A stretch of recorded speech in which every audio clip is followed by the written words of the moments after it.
Dan yang kelima, apa sifat kuda perang? Allah terangkan di sini, menggempur musuh sehingga ke tengah, sehingga ke barisan tengah. Maksudnya apa dia? Berani melalui musuh walaupun berisiko untuk terkorban. Kan? Dan nampak musuh ramai tu, tugas dia perlu rempuh barisan musuh, dia tetap akan rempuh masuk sampai tengah, sampai hujung. Maka Allah gambarkan 5 ayat yang pertama dalam suratul Adiyat kan, tentang sifat-sifat yang ada pada seekor kuda perang.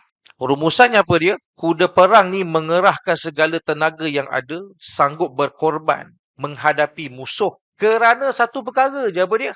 Sanggup berkhidmat kepada siapa yang beri makan padanya. Siapakah pemilik kuda perang tersebut, maka dia akan buat segala-gala atas permintaan tuan dan pemiliknya. Maka itu yang Allah cuba nak gambarkan pada kita, 5 sifat yang ada pada kuda perang. Namun kita lihat pada ayat yang ke-6.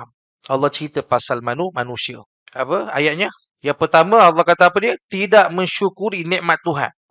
Akan tapi lil insani li rabbih lakanud. Maksudnya manusia sifatnya apa dia? Tidak mensyukuri akan nikmat Tuhan. Manusia sifatnya engkar setelah pakai nikmat Tuhan, malah melupakan tanggungjawab dan tidak setia kepada Tuhan yang Allah Subhanahu wa taala. Kita sebut tadi kan, kuda perang ni sifat dia kan khidmat tanpa berbelah bagi. Sebab apa? Sebab satu perkara saja, demi membalas jasa kebaikan tuannya. Siapakah yang beri makan kepada kuda? Sebab tu kuda ni antara makhluk yang sangat beremosi tinggi. Kan dia tak boleh dimiliki oleh banyak pemilik. Seekor kuda ni memang pemiliknya seekor je, seorang je. Dia tak boleh berkongsi milik. Okay. Berbeza Allah gambarkan sifat manusia apa dia? Tuhan yang memberi makan, yang memberi nikmat, yang memberi rezeki, tetapi manusia engkar. Manusia tidak bertanggungjawab di atas amanah yang Allah berikan kepada manusia. Ini sifat manusia yang pertama.